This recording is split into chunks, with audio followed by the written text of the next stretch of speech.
Bonjour, ici Minute Cinéma. Aujourd'hui je vais vous parler d'un film de romance chinois appelé « Être avec toi ». Spoiler à venir. Faites attention et prenez soin de vous. Qingyan est une dessinatrice de 24 ans qui souffre du syndrome de la page blanche. On lui a demandé de créer une bande dessinée romantique, mais elle est spécialisée dans le genre action. Par conséquent, chaque fois qu'elle fait quelque chose en rapport avec la romance, cela se révèle horrible, comme par exemple une fille qui exprime son amour en se jetant sur un gars. Le rédacteur en chef impose à Mink, la rédactrice exécutive de Qingyan, une date limite avant qu'elle ne soumette la version finale d'une bande dessinée d'amour. Si Qingyan est incapable de créer une bonne histoire, elle sera immédiatement renvoyée. À cause de sa nervosité, elle a du mal à laisser libre cours à sa créativité. Mink soupire et explique que les lecteurs doivent sentir leur cœur battre plus vite en lisant l'histoire romantique. La naïve Qingyan fait le lien entre les battements de cœur et l'insuffisance cardiaque, car elle n'a jamais ressenti cela. Mink lui remet une série de bandes dessinées romantiques et la laisse penser à des idées avant de lui demander de les lui apporter le lendemain avant 17h. Dans la scène suivante, Qingyan est sur un banc de parc dehors en train de dessiner un cœur comme Mink le lui avait demandé. Alors qu'elle s'adonne à la tâche, un joli chien s'approche d'elle et regarde son bœuf séché. Son collier indique qu'il s'appelle Qibao. Comme leurs prénoms correspondent, Qingyan pense qu'il est de sa responsabilité de ramener le chien sain et sauf à son maître. Elle lui donne un autre morceau de viande séchée et lui tient la laisse. À sa grande surprise, le chien semble déjà savoir où se trouve son maître. Il court rapidement tandis qu'elle essaie de le suivre et finit par atteindre le pont près du lac. Le propriétaire s'avère être un beau jeune homme nommé Yang Xin. Il se retourne de façon spectaculaire alors que Qingyan le regarde fixement, réalisant enfin ce que l'éditeur voulait dire par un rythme cardiaque rapide. Lorsque Yang Xin lui demande la laisse, elle lui serre maladroitement la main et se sent embarrassée. Elle essaie d'engager la conversation, mais les réponses de l'homme sont brusques et dédaigneuses. Il propose de lui acheter des snacks en échange de ce que le chien a mangé, mais Qingyan refuse d'accepter. Tout d'un coup, le chien court dans une direction, ce qui fait que Yang Xin trébuche et tombe sur Qingyan. Quand les deux sont à quelques centimètres de distance, le chien saute par-dessus d'eux et par la même occasion leurs lèvres s'effleurent. Yang Xin saute immédiatement tandis que Qingyan reste à plat sur le sol, essayant de comprendre ce qui vient de se passer. Elle se lève et lui demande carrément son numéro pour le contacter plus tard. Yang Xin est stupéfait par sa franchise, mais avant qu'il ne puisse répondre, Qingyan reçoit un appel de l'éditeur, l'informant qu'elle a fait une erreur et que la date limite est dans moins d'une heure. Qingyan n'a d'autre choix que de se précipiter au bureau. Mais avant de partir, elle supplie Yang Xin de l'attendre jusqu'à son retour. Yang Xin est confus mais il décide de l'attendre par curiosité. Environ une demi-heure plus tard, il reçoit un appel de son cabinet d'architecture et doit rentrer chez lui. Il écrit son numéro sur une note autocollante et la colle sur le banc à l'intention de Qingyan avant de partir, mais dès qu'il se retourne, la note s'envole. Qingyan arrive au bureau et crée une bande dessinée de 2 pages sur sa première expérience amoureuse avec Yan Xin. L'éditrice est impressionnée par les éléments de la bande dessinée, comme le baiser inattendu et le joli chien. Elle encourage Qingyan à écrire davantage sur le personnage masculin, car ce sera sûrement un succès. Mais pour écrire davantage, Qingyan doit passer plus de temps avec lui.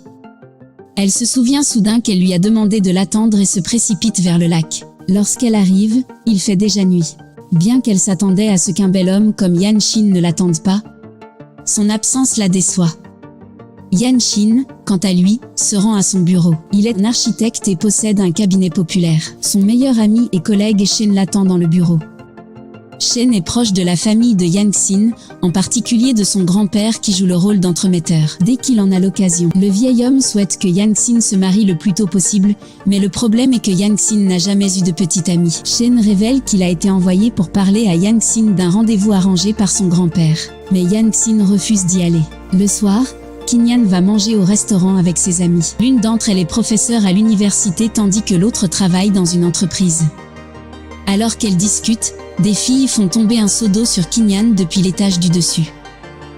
Les filles descendent pour s'excuser au nom de leur ami ivre. Les filles qui s'adressent à Qingyan étudient dans la même université qu'elle. Par conséquent, quand les filles parlent de quelqu'un qui leur a brisé le cœur, elle sait immédiatement à qui elles font référence. Il s'avère que tout le monde est amoureux d'un professeur d'architecture apparemment strict. Il va à l'université et brise des cœurs tous les jours, même s'il n'enseigne que pendant 1 mois par session. Ce type s'avère être Yang Xin lui-même. Il est professeur d'université tout en étant le PDG de son entreprise. Qin-Wu révèle également qu'il ne se souvient jamais d'un étudiant ou du nom d'un collègue. Au lieu de cela, il les appelle par leur numéro d'identification. Ignorant que son ami parle de Yang Xin, Qingyan se creuse les méninges. Cette dernière réfléchit à la manière de le retrouver. À la maison, Elle écrit un billet de blog sur tout ce qu'elle sait de lui, comme sa taille, son âge, etc. et demande aux internautes de l'informer s'ils connaissent quelqu'un qui ressemble à sa description. L'un des commentaires dit qu'ils ont vu une personne similaire à l'université. Kinyan décide de vérifier si c'est vrai et se rend à l'université le lendemain. La première personne qu'elle rencontre est une fille qui prend secrètement des photos de quelqu'un dans l'autre bloc. Lorsque Kinyan lui demande si elle connaît un bel homme au sein de l'université, elle devine instantanément la personne que Kinyan recherche. Il s'avère que la fille prend des photos de Yang Sin et les vend à ses admiratrices pour de l'argent. En fait, elle a ouvert une entreprise de merchandising grâce à la popularité de Yang Sin. Lorsque Kinyan révèle qu'elle ne veut pas de sa photo, l'admiratrice est confuse. Pour éviter d'avoir à s'expliquer, Kinyan dit simplement qu'elle est la petite amie de l'homme. À ce moment-là, des agents de sécurité arrivent et recherchent la photographe. Avant de s'enfuir, elle demande à Kinyan de prendre le siège avant dans l'amphithéâtre du bloc architectural. Elle glisse ensuite une carte mémoire dans le sac de Kinyan. De cette manière, si elle se fait prendre, son dur labeur ne sera pas saisi. Kinyan prend place dans l'amphithéâtre. Elle est surprise quand Yang Sin entre en tant que professeur. Il se regarde et Kinyan lui fait signe de la main, mais il reste calme et continue à faire l'appel. Elle remarque une boîte à puzzle sur le podium et découvre que chaque année, Yang Sin met ses étudiants au défi de résoudre l'énigme. Celui qui le résout peut lui demander tout ce qu'il veut, mais Yang Sin est sûr qu'aucun des étudiants de première année ne peut résoudre un puzzle aussi complexe. Après le cours, les filles essaient à tour de rôle de résoudre l'énigme mais échouent lamentablement. Quelques minutes plus tard, il entre dans le hall et remarque que Kinyan l'a déjà résolu. Surpris, il lui demande de venir dans son bureau. Elle remarque la carte dans son sac et la sort mais Yang Sin la saisit. Il la connecte à son ordinateur pour découvrir qu'elle ne contient rien d'autre que ses photos. Kinyan jure que la carte n'est pas la sienne et que ses intentions envers lui sont pures, mais ce commentaire ne rassure pas Yang Sin. Il met le sujet de côté et lui demande comment elle a réussi à résoudre le puzzle. Il s'avère que son père était également architecte et avait toujours des boîtes comme celle-ci dans la maison. Elle jouait avec quand elle était petite et sait comment elle fonctionne. Elle maîtrise aussi une technique élaborée afin de le résoudre, ce qui impressionne Yang Sin. En guise de récompense, elle demande à être son assistante afin d'être plus proche de lui. Yang Sin accepte mais prétend que pour garder son travail, elle doit faire en sorte qu'il se souvienne de son nom avant la fin de la semaine, où elle devra démissionner de son poste. Kinyan pense que la tâche est facile mais elle est loin de se douter que Yang Sin ne se souvient même pas du nom de son meilleur ami. Pour lui, ce n'est qu'une perte de temps. Mais Kinyan est déterminée à relever le défi. Plus tard, elle raconte à Mink ses progrès et écrit quelques pages supplémentaires de la bande dessinée en lien avec sa récente conversation avec Yang Sin. Mink apprécie sa créativité et l'encourage à conserver son poste d'assistante d'enseignement car cela l'aide à exprimer ses idées. Lors de son premier jour de travail, Kinyan marche derrière Yang Sin qui lui dévoile le programme de la journée. Elle essaie de lui faire dire son nom, mais il l'appelle sans cesse par son numéro d'identification. Alors qu'ils discutent dans les escaliers, la photographe harceleuse prend des photos d'eux. Yang Sin la remarque et se rapproche de Kinyan juste pour la contrarier. Un peu plus tard, il surprend l'harceleuse en flagrant délit, mais c'est une révélation pour lui car il s'avère qu'il s'agit de sa cousine Jikyu. Il saisit son appareil photo et lui demande de s'excuser auprès de Kinyan pour l'avoir piégée en plaçant la carte mémoire dans son sac. Jikyu refuse d'abord, mais accepte quand il promet de lui rendre l'appareil photo si elle fait ce qu'il lui demande. Dans la scène suivante, Yang Sin entre dans l'amphithéâtre et trouve Kinyan sous le podium. Elle lui montre un cahier portant son nom et rajoute excitation qui dure depuis trop longtemps afin qu'il puisse graver la phrase dans son esprit. Yang Sin murmure doucement qu'ils peuvent commencer à assouvir cette excitation et l'embrasse sur les lèvres. À ce moment-là, Kinyan se réveille et réalise que ce n'était qu'un rêve. Lors du prochain cours, elle décide de donner vie à son rêve et se cache sous le podium.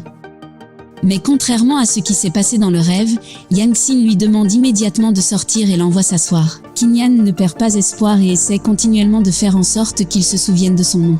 Elle va même jusqu'à imprimer son nom sur une chemise et à changer le fond d'écran de son ordinateur portable par son visage. Pourtant, il l'appelle par des surnoms inventés, ce qui l'agace beaucoup.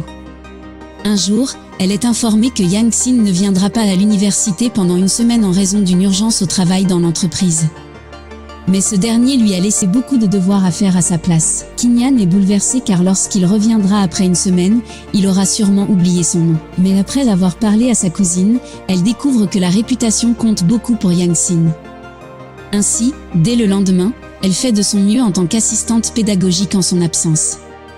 Lorsque Yang Sin revient enfin, une semaine plus tard, tout le monde fait l'éloge de Kinyan devant lui, allant des concierges aux enseignants. Plus tard, les deux se retrouvent dehors sous la pluie. Kinyan espère être félicité pour son excellent travail. Mais il lui donne un F pour avoir fait trop d'efforts. Soudain, une voiture qui passe les éclabousse d'eau, ce qui les mouille instantanément. Pour l'aider, Yang-sin amène Kinyan dans la salle du personnel et la laisse porter des vêtements secs. Après s'être changés tous les deux, Kinyan lui fait remarquer qu'il se souvient déjà de son nom mais qu'il se retient de le prononcer. Yang-sin ne dément ni ne confirme cette affirmation. Au contraire, il lui demande quelles sont ses véritables intentions. Kinyan affirme brusquement qu'elle a le béguin pour lui. Alors qu'il parle, elle trébuche sur ses pieds et tombe sur sa poitrine. Au même moment, le grand-père de Yang-sin entre dans la pièce. Il les surprend, mais ne peut croire que son petit-fils a une petite amie. Ils s'assoient tous les trois pour discuter lorsque le vieil homme révèle qu'il a organisé un rendez-vous pour Yang-sin. Dans un moment de panique, Yang-sin déclare que Kinyan est sa petite amie. Le vieil homme ne le croit pas et lui demande de dire son nom si c'est vraiment le cas. Kinyan l'encourage également à faire de même. Ne trouvant d'autre solution, il dit son nom à son grand-père. Kinyan ajoute qu'elle prendra toujours soin de son petit-fils. Après le départ du grand-père, Yang-sin n'a d'autre choix que d'accepter la défaite et de permettre à Kinyan de continuer à travailler comme assistante. Elle est ravie de pouvoir enfin être avec l'homme de ses rêves et d'écrire sur lui. Yang-sin, quant à lui, est secrètement heureux de sa nouvelle assistante.